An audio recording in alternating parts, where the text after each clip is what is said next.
ilmu kedokteran fisik dan rehabilitasi.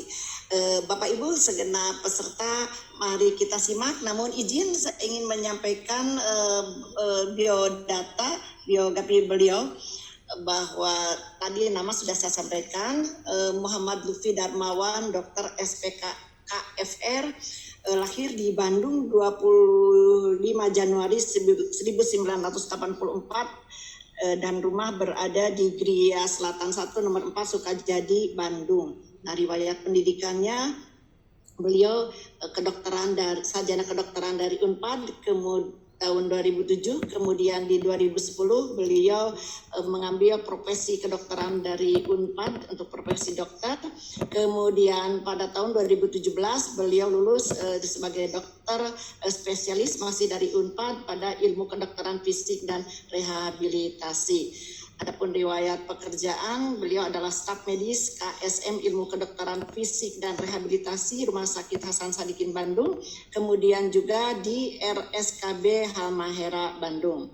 Ini organisasi atau profesi ilmiah yang diikutinya adalah Ikatan Dokter Indonesia Kota Bandung sebagai anggota, kemudian beliau juga adalah sebagai anggota di bidang penelitian Perwastusi cabang Jawa Barat, dan beliau juga adalah sebagai wakil ketua pada Perdosri cabang Jawa Barat. Hal-hal lain saya kira nanti bisa dalam diskusi ya Dok. Ini banyak sekali pengalaman dari kiprahnya. Izin saya singkat-singkat saja mengingat waktu hanya 15-20 menit untuk dokter nanti bisa menyampaikan paparannya. Sekali lagi Bapak Ibu, mari kita simak tentang pentingnya pendampingan dalam proses rehabilitasi sisi ilmu kedokteran fisik dan rehabilitasi. Disilakan Dok, mangga. Baik, terima kasih Bunda Esther atas perkenalannya. Assalamualaikum warahmatullahi wabarakatuh. Selamat pagi untuk semua. Sebelumnya juga saya ucapkan terima kasih kepada panitia dan Dinas Sosial Provinsi Jawa Barat atas undangannya. Mudah-mudahan apa yang akan saya bawakan bisa bermanfaat untuk semua. Izin saya mungkin bisa share screen? Bisa ya? Oh, dari panitia saja. Oke, baik.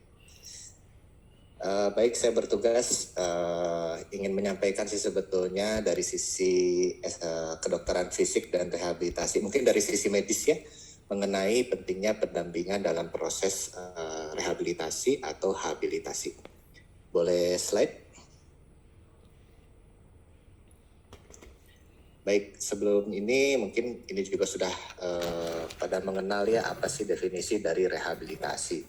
Ya, secara umum rehabilitasi itu adalah suatu proses refungsionalisasi ya. Jadi mengembalikan fungsi seseorang dan melakukan pengembangan untuk memungkinkan seseorang dengan atau yang penyandang cacat mampu melaksanakan fungsi sosialnya secara wajar dalam kehidupan masyarakat.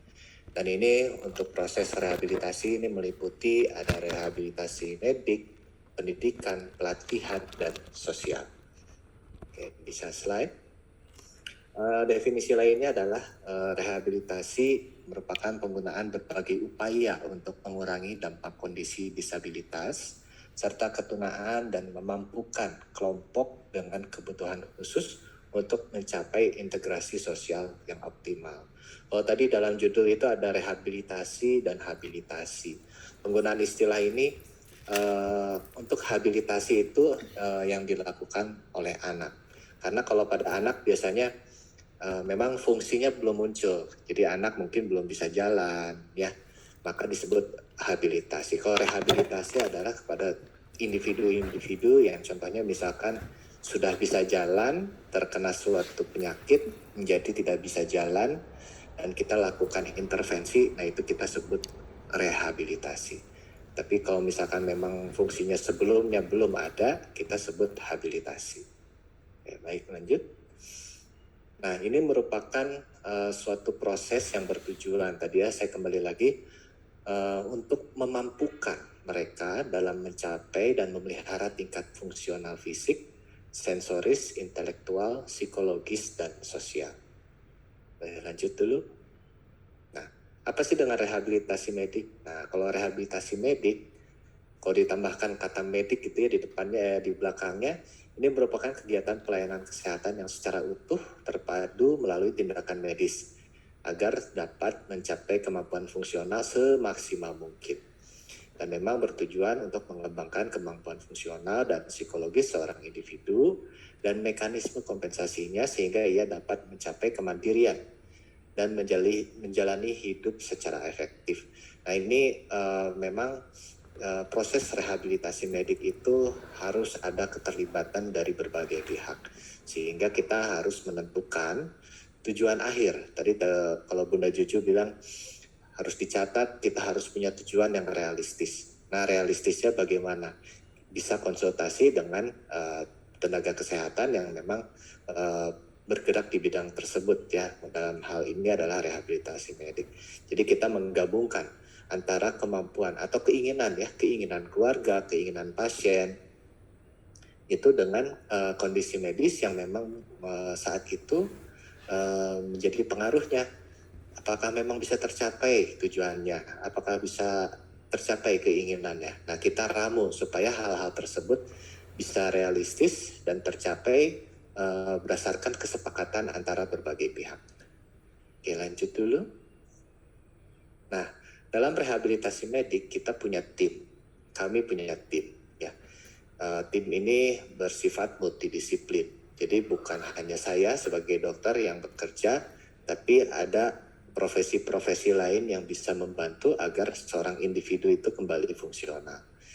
Di antaranya adalah selain dokter spesialisnya, ada perawat, ada yang kita sebut terapis okupasi, ada fisioterapis ya, ada terapi bicara, ada pekerja sosial medis, yang ini mungkin bagian dari dinas sosial, ortoptis prostetis ya, yang tadi juga disampaikan ada pembuatan alat bantu ya, tangan kaki palsu, dan yang terakhir adalah psikolog. Tim ya, di setiap rumah sakit bentuknya seperti ini. Nah ini yang akan bekerja sama dalam